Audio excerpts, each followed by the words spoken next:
દર્શક મિત્રો, હું છું વાહિદ વસતી અને આપ નિહાળી રહ્યા છો હમ ટીવી ભરૂચ ન્યૂઝ। હવે નિહાળીશું આજના મુખ્ય સમાચારો। ભરૂચના હાઈવે ઉપર અસુરિયા પાટિયા નજીક નવસારીથી પાવાગઢ પગપાળા જતા સંઘને પિકઅપ વાન ચાલકે અડફેટે લેતા 5 પદયાત્રીઓને ઈજા પહોંચી હતી, જેમાં એક પદયાત્રીનું મોત નીપજ્યું હતું જ્યારે 4 લોકોને ઈજા પહોંચી હતી। પગપાળા પાવાગઢ જતા સંઘને પિકઅપ વાનના ચાલકે ભરૂચ નજીક અડફેટે લેતા એક પદયાત્રીનું મોત નીપજ્યું હતું તો 2 જણા ગંભીર રીતે ઈજાગ્રસ્ત થયા હતા। ભરૂચ નજીક હાઈવે ઉપર પાવાગઢ જતા પગપાળા સંઘને અકસ્માત નડ્યો હતો। અકસ્માતમાં એક પદયાત્રીનું કરુણ મોત નીપજ્યું હતું જ્યારે 2 ઈજાગ્રસ્ત થતા સારવાર અર્થે ભરૂચની સિવિલ હોસ્પિટલમાં ખસેડવામાં આવ્યા છે। આ મામલે સ્થાનિક પોલીસે દોડી આવી તપાસ હાથ ધરી છે। ભરૂચ નજીક નેશનલ હાઈવે ઉપર અવારનવાર અકસ્માતના બનાવ બનતા હોય છે, ત્યારે આજ રોજ વહેલી સવારે અસુરિયા પાટિયા પાસે અકસ્માતની ઘટના સામે આવી હતી, જેમાં નવસારીના ગડદ ગામના 31 લોકોનો સંઘ પાવાગઢ માતાજીના મંદિરે પગપાળા જઈ રહ્યો હતો। આ દરમિયાન અસુરિયા પાટિયા નજીક પિકઅપ વાહન ચાલકે પગપાળા જતા સંઘના ટોળાને અડફેટે લીધું હતું। ટ્રેક્ટરને અડફેટમાં લેતા 5 જેટલા પદયાત્રીઓને ઈજા પહોંચી હતી, જ્યારે ગંભીર ઈજાને પગલે 39 વર્ષીય પદયાત્રી મેહુલ હળપતિનું મોત નીપજ્યું હતું, જ્યારે અન્ય 2 પદયાત્રી મુકેશ હળપતિ અને ભીખુ હળપતિને ઈજા પહોંચતા તેઓને સારવાર અર્થે ભરૂચની સિવિલ હોસ્પિટલમાં ખસેડવામાં આવ્યા છે। બનાવની જાણ થતાની સાથે જ સ્થાનિક પોલીસ કાફલો ઘટના સ્થળે દોડી આવી વધુ તપાસ હાથ ધરી છે। અંકલેશ્વરની મામલતદાર કચેરી ખાતે આવેલ રાજકમલ શોપિંગમાં સિક્યુરિટી એજન્સીની ઓફિસના તાળા તસ્કરોએ તોડી નાખીને 1.5 લાખ ઉપરાંતની મુદ્દામાલનો ચોરી કરી ફરાર થઈ ગયા હતા। અંકલેશ્વરના મામલતદાર કચેરી સામે Durga fire and safety consultancy એકેડમીને તસ્કરોએ નિશાન બનાવી આશરે 1.5 લાખના મુદ્દામાલની ચોરી કરી ફરાર થઈ ગયા હોવાની વિગતો પ્રાપ્ત થઈ છે। અંકલેશ્વરમાં ચોરીની ઘટનાઓ દિવસ પ્રતિદિવસ વધી રહી છે, ત્યારે આજે વધુ એક ચોરીની ઘટના તહેવારો બાદ સામે આવી છે। અંકલેશ્વરના મામલતદાર કચેરી સામે Durga fire and safety consultancy એકેડમીને તસ્કરોએ નિશાન બનાવ્યું હોવાની વિગતો પ્રાપ્ત થઈ છે। તસ્કરોએ એકેડમીનું સત્તર તોડી અંદર પ્રવેશ કર્યો હતો અને અંદાજિત 1.5 લાખના મુદ્દામાલ પર હાથફેરો કરીને ફરાર થઈ ગયા હતા। બનાવની જાણ થતાની સાથે જ એકેડમીના સંચાલકો દોડી આવ્યા હતા અને પોલીસને જાણ કરતા અંકલેશ્વર બી ડિવિઝન પોલીસે ઘટના સ્થળે દોડી જઈ આ મામલે વધુ તપાસ હાથ ધરી છે। જોકે પોલીસ ફરિયાદ બાદ જ આ અંગેની સચોટ વિગત બહાર આવશે। જોકે હાલ તો 1.5 લાખની ચોરી થઈ હોવાનું પ્રાથમિક અનુમાન લગાવવામાં આવી રહ્યું છે।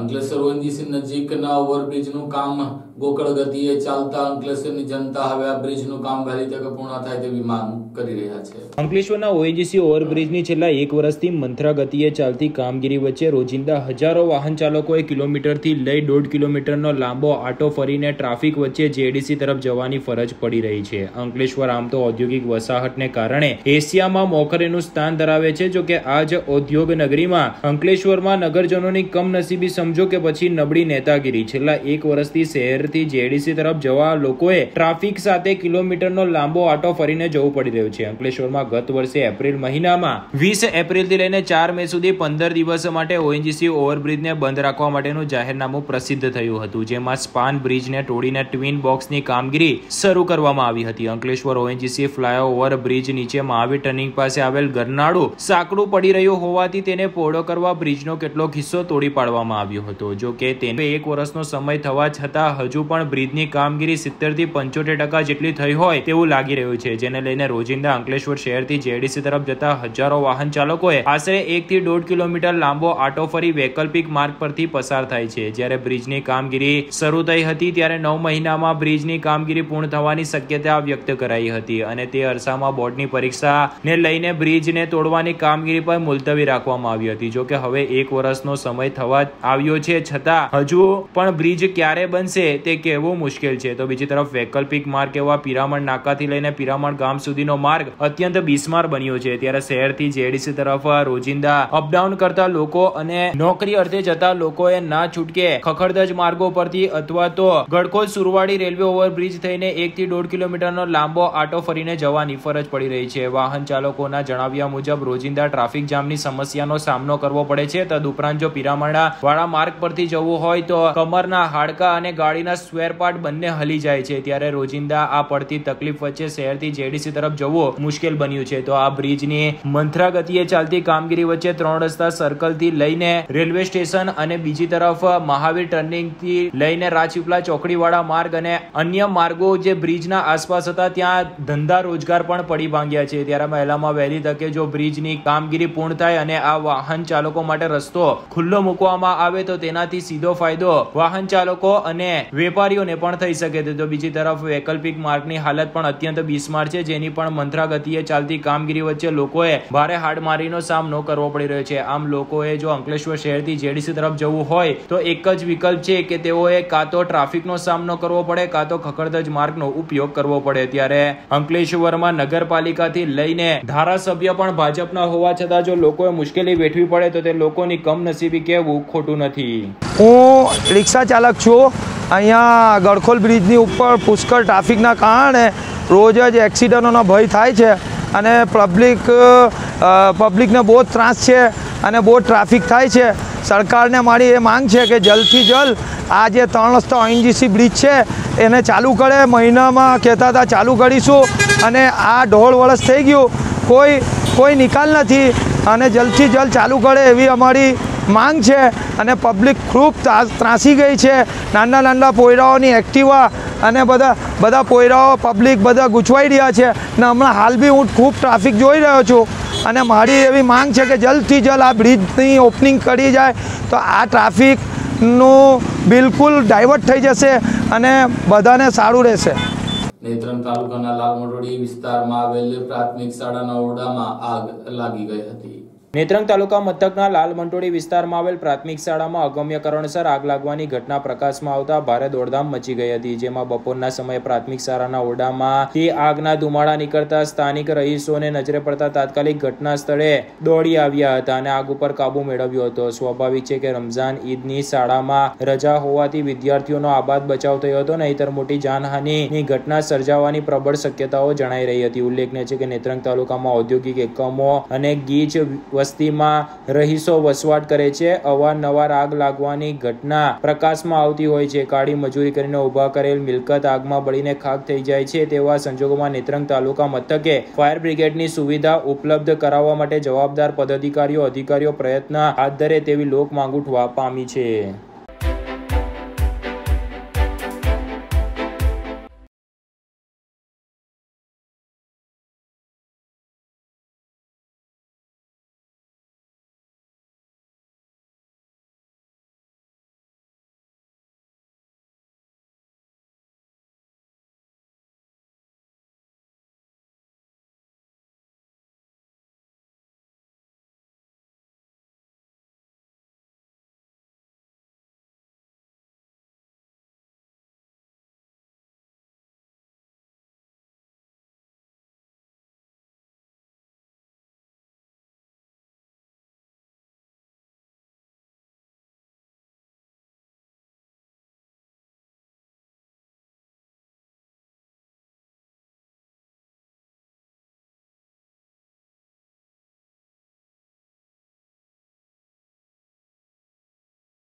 નેત્રંગ તાલુકાના બલ્લેવા અને પિંગોટ ડેમનું અમૂલ્ય પાણી ખેતરોને બદલે અન્ય જગ્યાએ વહી જતા આગામી દિવસોમાં પાણીની અછત સર્જાશે.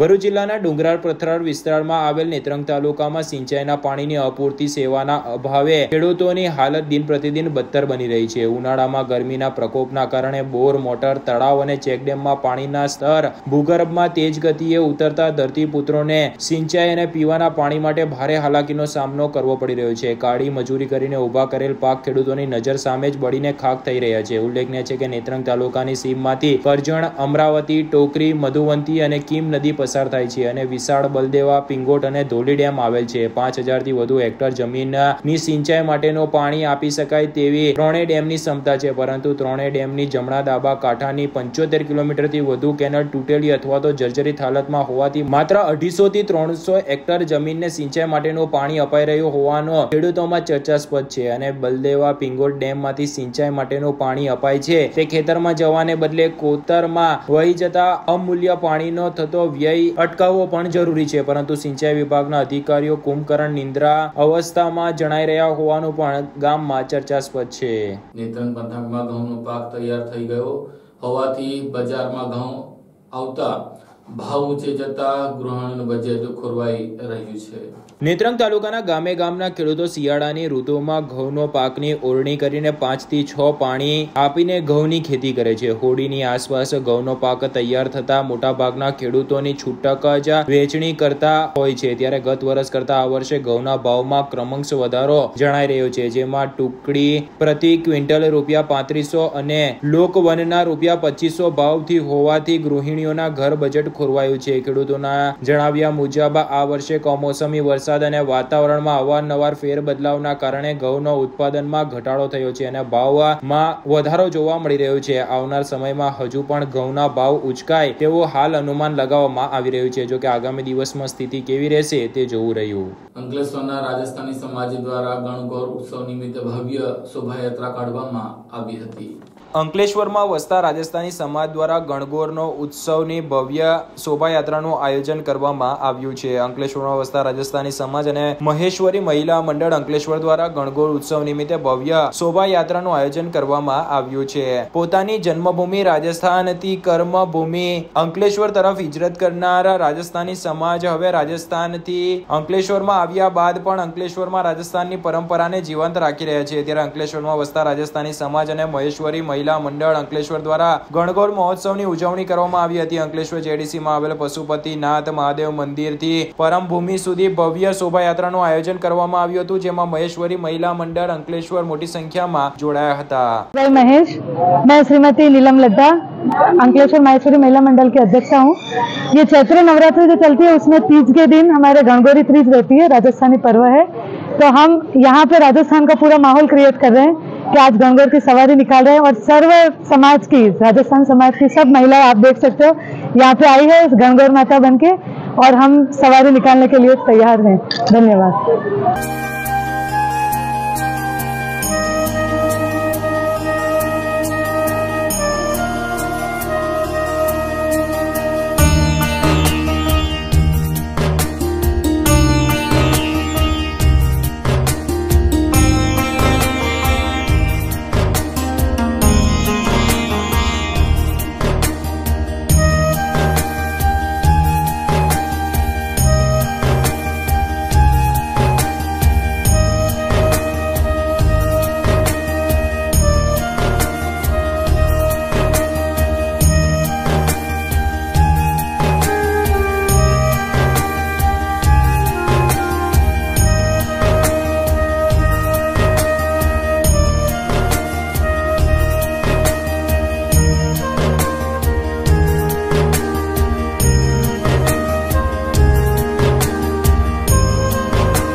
અંકલેશ્વર જેડીસીમાં આવેલી શ્રી પાર્ટી પ્લોટ ખાતે મોદી પરિવારની સભા યોજવામાં આવી હતી. અંકલેશ્વર જીઆઈડીસીમાં આવેલ શ્રી પાર્ટી પ્લોટ ખાતે મોદી પરિવાર સભાનું આયોજન ભારતીય જનતા પાર્ટી દ્વારા કરવામાં આવ્યું હતું. લોકસભાની ચૂંટણી જેમ જેમ નજીક આવી રહી છે તેમ તેમ રાજકીય ગતિવિધિ તેજ બની રહી છે અને તમામ રાજકીય પાર્ટીઓ આગામી ચૂંટણીને લઈને પ્રચાર પ્રસારમાં લાગી ગયા છે. તેવામાં આ વર્ષે ભરૂચ બેઠક પર કટોકટીની જંગ સર્જાનાર છે. ચૂંટણી જંગમાં તમામ રાજકીય પાર્ટીઓ પોતાના જીતના દાવા વ્યક્ત કરી રહી છે, ત્યારે મતદારો રીઝવવા પણ વિવિધ કાર્યક્રમો થઈ રહ્યા છે. ત્યારે અંકલેશ્વર જીઆઈડીસીમાં આવેલા આંગણવાડી પાસેના શ્રી પાર્ટી પ્લોટ ખાતે Bharatiya Janata party notified area દ્વારા મોદી પરિવાર સભાનું આયોજન કરવામાં આવ્યું હતું, જેમાં અંકલેશ્વર નોટિફાઈડ એરિયા ભાજપ પ્રમુખ જસુભાઈ ચૌધરી અને મહામંત્રી અતુલ બાવરિયા તેમજ અલ્પેશ પટેલ ઉપસ્થિત રહ્યા હતા. કાર્યક્રમમાં ધારાસભ્ય ઈશ્વરસિંહ પટેલ પણ ઉપસ્થિત રહેનાર હતા, જો કે કોઈ કારણોસર તેઓની હાજરી જોવા મળી ન હતી। ત્યારે એક તરફ અંકલેશ્વર જેડીસી વિસ્તારમાં તળાવ માટે આંદોલનો થઈ રહ્યા છે અને ભાજપના નેતાઓ સામે લોકો રોષ ઠાલવી રહ્યા છે। બીજી તરફ આજ નોટિફાઈડ એરિયામાં ભાજપ દ્વારા મોદી પરિવાર સભાનું આયોજન કરવામાં આવ્યું હતું। આ સાથે હમ ટીવી ભરૂચના સમાચાર પૂર્ણ થાય છે। આવતીકાલે ફરી મળીશું, ત્યાં સુધી રજા આપશો। નમસ્કાર।